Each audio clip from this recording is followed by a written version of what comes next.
The views expressed on this program are not necessarily the views of Lexington Community Radio or its board of directors. The views expressed are solely those of the programmers. You are listening to Off the Cuff. Now, here's your host, Adam Banks.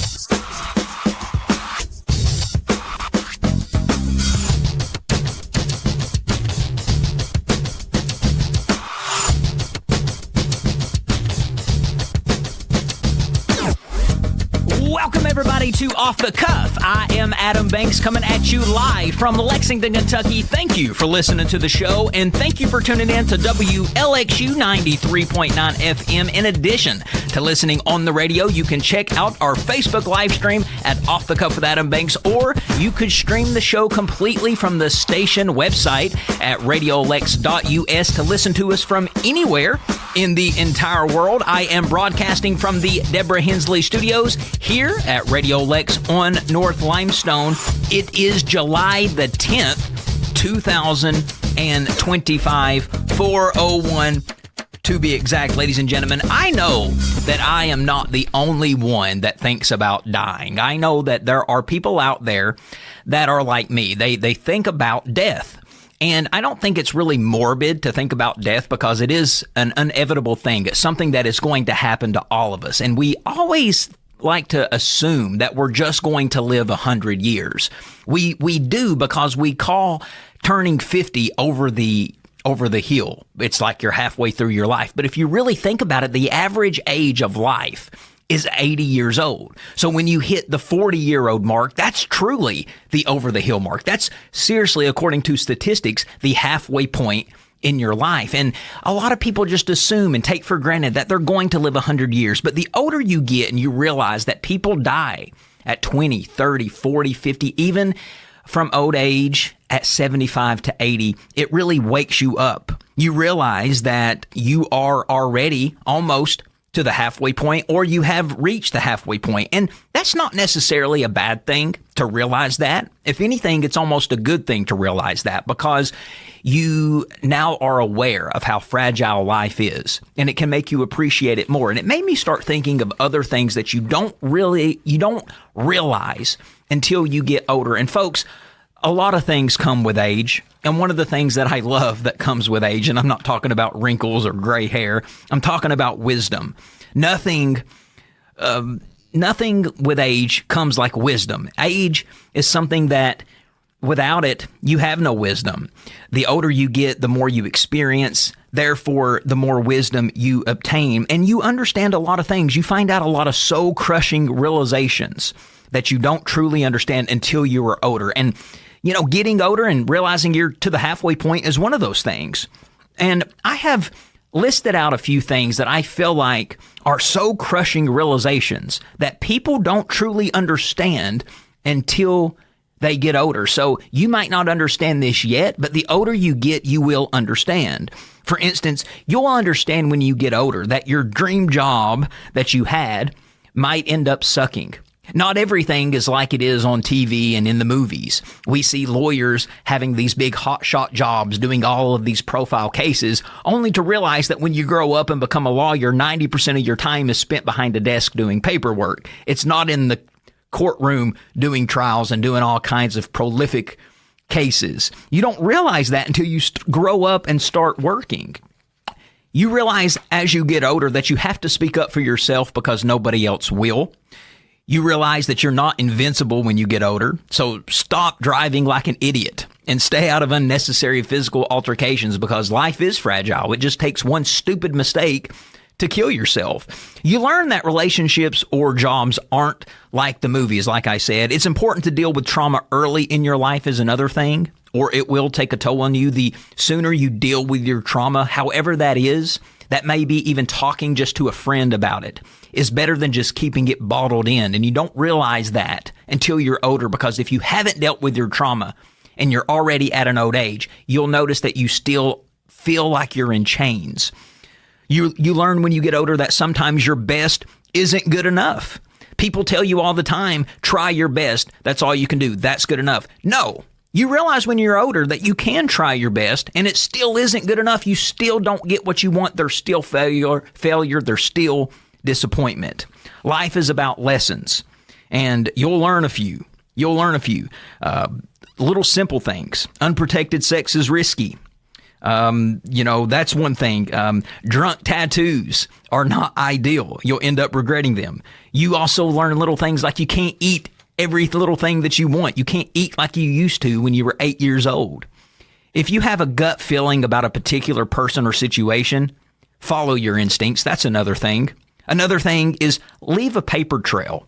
Leave a paper trail. If you ever get caught in a situation to where you have to prove something happened, you can't do that without a paper trail. If you're at work and you're having issues with a coworker or your boss, make sure that all of that is documented on email so you can always have tangible physical proof to help your case if you ever need to. Another thing you'll learn as you get older is not to do business with family. Yes, family are the people that we're supposed to trust and love the most, but sometimes when you get into business with them, you have to take on a different relationship with them, and it could affect the family portion of that relationship, and it could just affect it. You also learn that you can love someone and still know they're not right for you. So what I mean by that is it's okay to love people, but just because you love them, that doesn't mean you have to stay with them. You can love them from a distance. There are a lot of people, not even intimately, I'm talking friendship-wise, that I love. I love certain people, but I love them from afar because they're not good for me. They're not good in my life. That doesn't mean I dislike them. That doesn't mean I wish them evil. That doesn't mean that I wish them unwell. It's just I love them from afar because they're just not right for me. And I feel like that's pretty much a good enough reason. Another thing you'll learn as you get older is not to lie to your significant other, whether that be boyfriend, girlfriend, husband, wife. It's easy, or it's hard to have those hard conversations, but it's going to be easier as you do them over time. You can't keep things bottled in from your spouse, from your intimate lover. Do the stuff that makes you happy instead of doing the stuff that makes you look cool. That's another thing. There's a lot of things that I do, folks, whether that's dance in my car, watch certain TV shows, listen to certain music that I do that I find enjoyment in, that people will look at and find weird, find strange, find delusional. But you know what? It makes me happy. I am the one that has to wake up and do my job. Listen to the music that I want to listen. I have to live my life. So, and the same goes for you. You have to live it. So if you are not living it for yourself and you're living it for everybody else, that's a miserable existence. You only get one life in this world. So use it and do the things that you want to do to make yourself happy. And those folks are some things that you might not realize until you get older, but when you realize them, it just makes for a happier life. But folks, we have a great show ahead of you today. You are listening to Off the Cuff with Adam Banks. Stick with us. We'll be right back. Welcome back. Your dreams were your ticket out. Welcome back, everybody, to Off the Cuff. Adam Banks here with you. Folks, what you hear in the background is an old TV show sitcom theme from the TV show Welcome Back, Carter. This song was sang by Lovin' Spoonful frontman John Sebastian, and he wrote and recorded the Welcome Back, Carter theme. And the interesting thing about this theme song is that not only was this attached to a very iconic TV show back in the day, but this song, this TV sitcom theme went mainstream. And when I say mainstream, it went beyond just the realms of television. It hit the Billboard music charts. That means it was a part of the music culture. These songs were added to people's playlists. These were considered bangers to certain people back in the day. Not just TV show sitcoms. And folks, we've talked about TV show sitcom themes. We've talked about some of the greatest of all time. But what about the TV show theme songs that exist out there that went mainstream, that went beyond just the realms of television and went mainstream and hit the Billboard charts? This is one of them. Welcome Back by frontman John Sebastian. But folks, I have created a list here of some of the best TV show theme songs that went mainstream. And we'll start with Welcome Back, Carter. But folks, there are so many, like the ballad of Jed Clapman from the Beverly Hillbillies. This spent 3 weeks at number 1 on the country charts. And this was not just a great song, but it was the TV sitcom theme for the Beverly Hillbillies. I've been listening to my story about a man named Jed. Poor mountaineer barely kept his family fed. I love TV show sitcom themes that tell a story, like the Beverly Hillbillies, like Gilligan's Island, like the Fresh Prince of Bel-Air. I love those songs because they tell a story. They kind of set up what the sitcom is about to be about. It tells the premise of what the show is, and I love that. But 3 weeks at number 1, this song spent on the country Billboard charts. So it definitely went above and beyond the realms of television. Well, the first... Folks, we also have the iconic Happy Days theme song that didn't just stay with the TV show. This song went viral, and this song went mainstream and hit the Billboard Hot 100 and peaked at number 1. Number 1, that's right. This song is a number 1 hit. The song originally replaced the Rock Around the Clock. That used to be the theme song for Happy Days, but they created this new song. This guy named Pratt and McLean.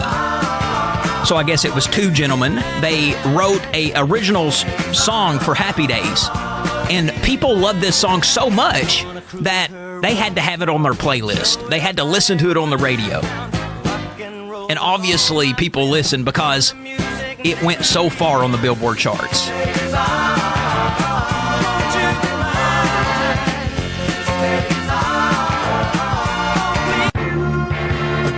Making Our Dreams Come True comes from the Laverne and Shirley TV show. This was a TV sitcom theme that went viral. It went mainstream. It hit number 25 on the Billboard Hot 100 charts. I never did watch the Laverne and Shirley show, but I do recognize the theme.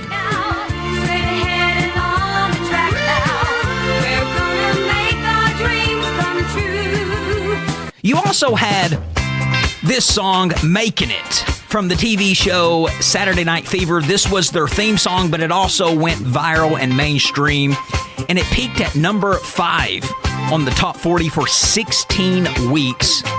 It was the 14th most popular song in 1979. This song is called Making It.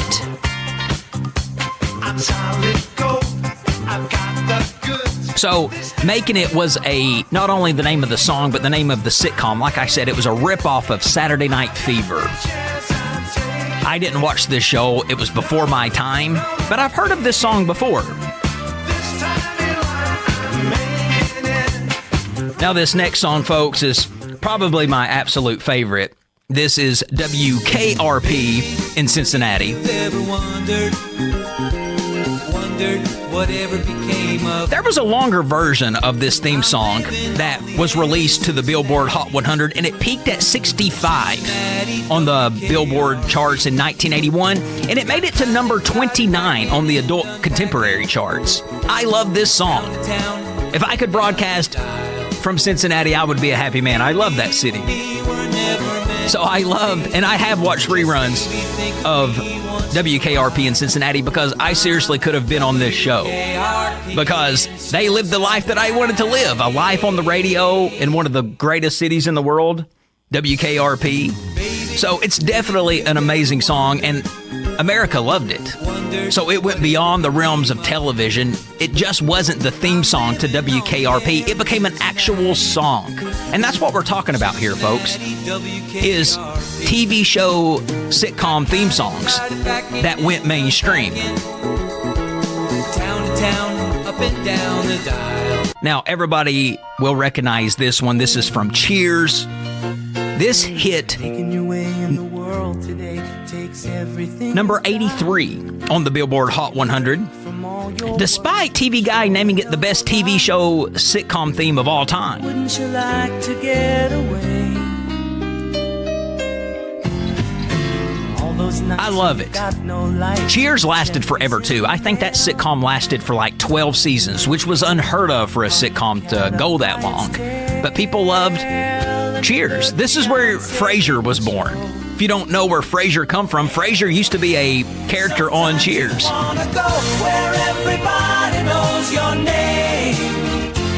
So yes, if you ever heard this song on the radio and you thought, that sounds like the theme song from Cheers, it is. Because it was so good and so beloved by TV viewers, it went mainstream and was released in the music world. This song was created and performed by Gary Courtney. The morning's looking bright, and your shrink ran off. Now, next up on the list, folks, is from Growing Pains. This TV sitcom theme song is called As Long As We Got Each Other. This song went all the way up to number 7 on the Hot 100 Billboard charts. Number 7. And it's a great one. Show me that smile again. Don't waste another minute on your crying. We'll know when So, if you... Growing Pains was one of those TV shows that I wanted to watch just to hear the theme song. I loved the theme song of this TV sitcom, and after the sitcom intro was over, I was done with the show. I didn't want to watch it. But this song was a banger. And it's just a soothing song. It's about family, and it just makes for a great song.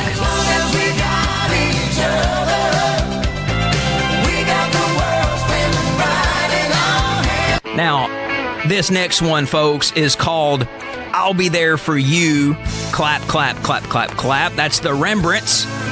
And they sang this TV sitcom for Friends. And because Friends was such a sensation and such a phenomenon, anything that Friends put out became mainstream. And that includes their TV sitcom theme song, I'll Be There For You, which might be one of the most recognizable TV sitcom theme songs of all time. I'll be there for you. When the rain starts to fall, I'll be there for you. Can you listen to this song and not think of the TV show? No! Still in bed at 10 and work again at 8. Most people don't know the rest of the theme song after the first part of it because they only use the first part of the song for the theme song, but this is the full theme song released. And this hit, it says here that it was at the top spot on the Billboard Hot 100 airplay charts for 8 weeks in a row, folks.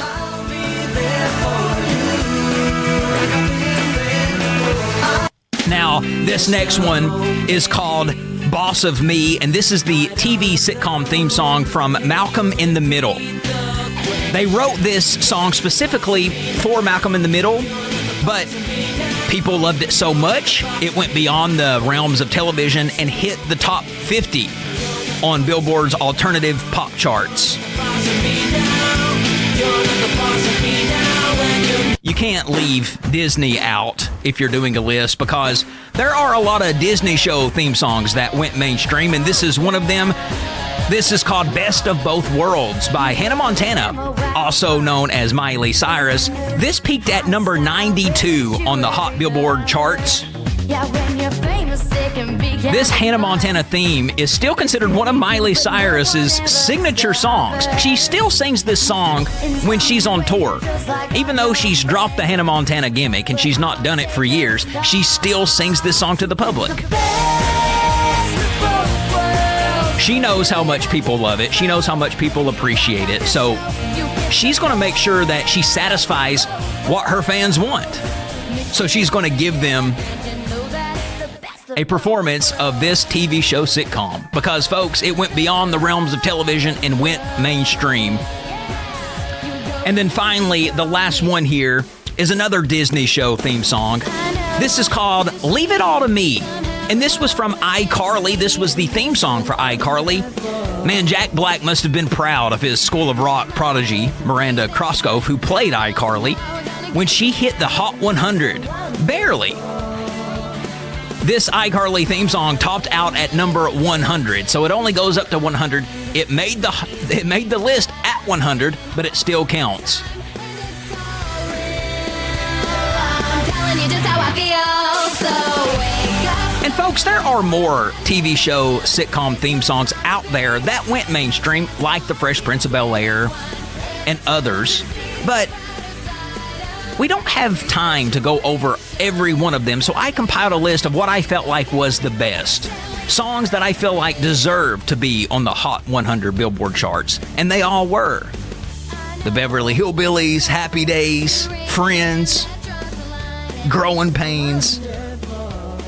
Good times. Good times. And I thought, I just love TV. I love TV sitcoms. And I love the TV sitcom theme songs. And there's so much you can do with those things. And it was just another reason for me to have another topic with you guys over it. I'm telling you just how I feel. So wake up the members of my nation. It's your time to All kinds of bangers right there. All right, folks, I hope that you enjoyed that. But stick with us. We still have lots more Off the Cuff with Adam Banks coming your way after these words. It was all consensual. Yes, he organized it. He organized the event. But what the defense was able to prove in Diddy's case is that the people that participated in these freak-offs did it on their own accord. So that is why he was acquitted of those things. So, you know, the big bombshell things that he could have went away for years and years and years, he was acquitted of. He was convicted, though, on 2 Mann Act counts, which was transporting Cassie Ventura and another woman named Jane across state lines for prostitution. So that leaves a possible conviction of 21 to 63 months. Some people say he could be put in there for up to 10 years. Now, what I have been researching is that Diddy is roughly looking at about 2 to 5 years in prison. Yes, that's a long time to go to prison, but to do what he did and to get off for what he allegedly had done is not a bad deal. 2 to 5 years is a lot better than life. So the jury was split. Prosecutors, they overreached, arguing the sex was forced enough to trigger trafficking and racketeering. But jurors, since most of them were women and they had stayed in long-term relationships, they just didn't really buy it. They just did not buy what the prosecution was selling. So on conviction day, the judge denied bail for Diddy, citing a documented history of domestic violence and risk to witness. Diddy won't be free until sentencing, which takes place on October the 3rd of this year. And like I said, he faces up to 10 years, but they're roughly looking at about 2 to 5 years for Diddy. They showed bruises and a banged up Cassie on tape.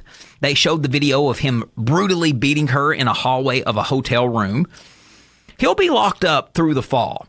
So there is some peace knowing that Diddy will still be in jail till the fall. And he will be in jail for a few years after, more likely. I will be very shocked if he spends no time in prison. I'm going to go with what the research says, roughly 2 to 3 years, 2 to 5 years. So that's probably what he's looking at. So we'll have to see on October 3rd of when that happens. So just to summarize everything, there was 5 charges against him, but he was found guilty on 2 of them. 3 acquittals, 2 convictions. So no bail for Diddy. He's got to stay in jail until October, until he gets his sentencing. And the sentencing, he's looking at 2 to 5 years. But it's not a complete home run for Diddy. But looking at what all he faced, I think that he's going to get out. Man, he did some crazy, crazy things.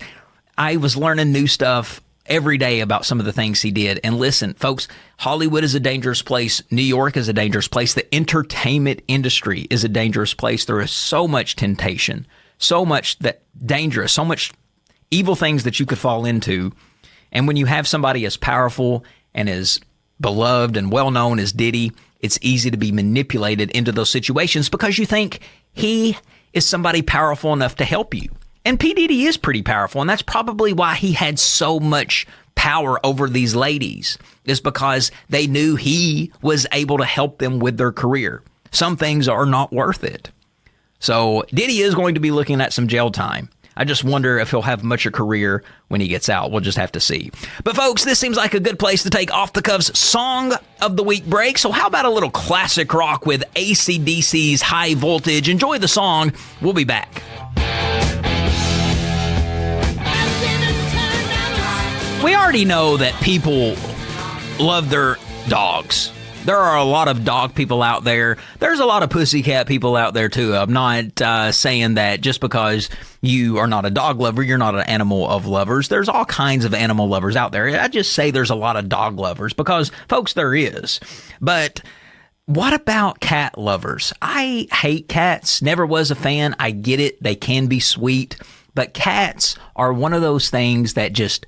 they're so unpredictable, and you don't know what they're going to do. They look at you with those piercing eyes, and if they attack you, they won't stop attacking you, and they're so quick, they'd be so hard to get away from if they ever attacked you. And I seen this one video of this one kid accidentally stepping on a cat's tail on accident, and the cat would not stop attacking him because he stepped on its tail.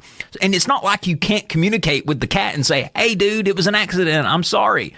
So there was nothing that this little boy could do but just get attacked by the cat. So that's why cats scare me a little bit, but not everybody is like me. There are a lot of cats out there.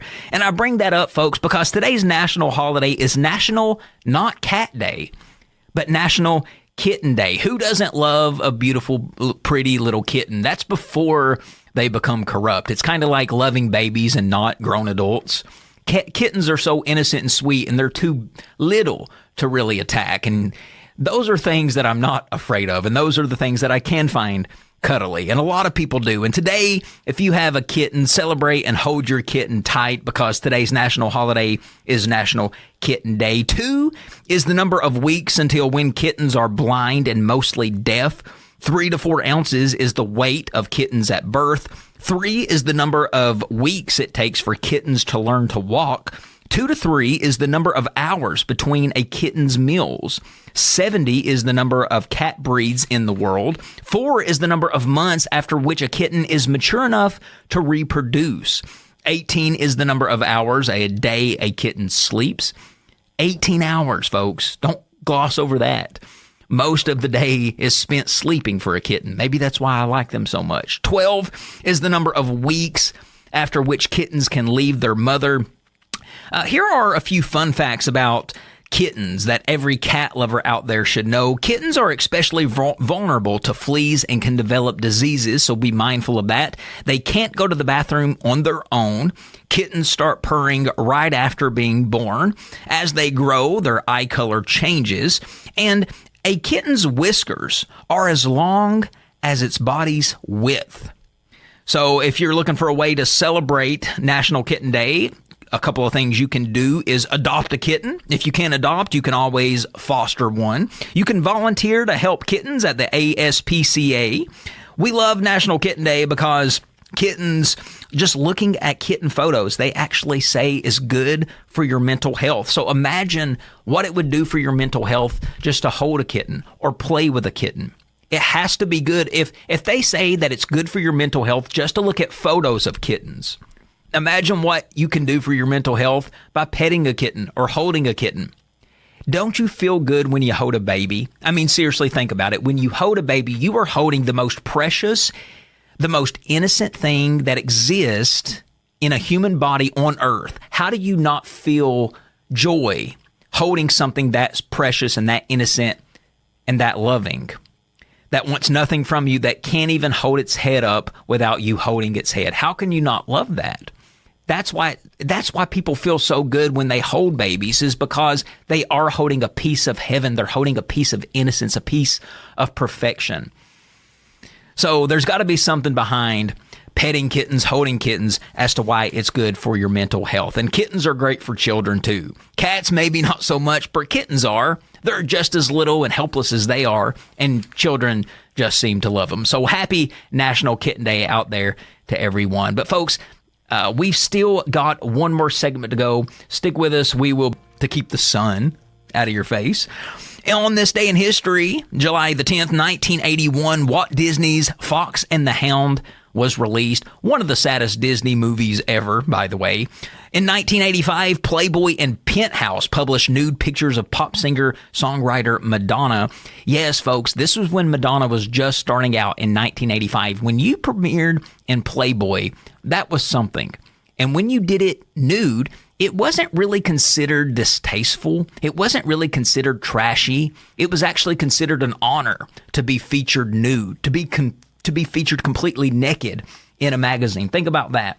Back in the day, it used to be considered a high honor just to pose nude in a magazine. So that's why people like Marilyn Monroe, Dolly Parton, people like Madonna pose nude in Playboy because it was just a climb up the corporate ladder in the entertainment industry. On this day in history, 2005, Hurricane Dennis, remember him, he slammed into the Florida Panhandle, causing billions of dollars in damage. Folks, so much strange things happening with our weather. My heart and prayers go out to the people in New Mexico. That flood just reminded me of the flood that we had in eastern Kentucky back in 2022. That was one of the worst, horrific times for my hometown. So many friends and family members that I love were suffered and were affected by that horrible flood. So I know what those people are going through in New Mexico, and my prayers are with you guys. And then finally, on this day in history, July the 10th, 2015, the Confederate flag is taken down for the last time from South Carolina Capitol grounds one day after the state legislature ordered its removal. So they demanded all Confederate flags to be taken down at government places. They are no longer allowed to be hanged, and it was on this day that the last Confederate flag in a government place was removed. And that, folks, is all of the great things that happened on this day in history. So much.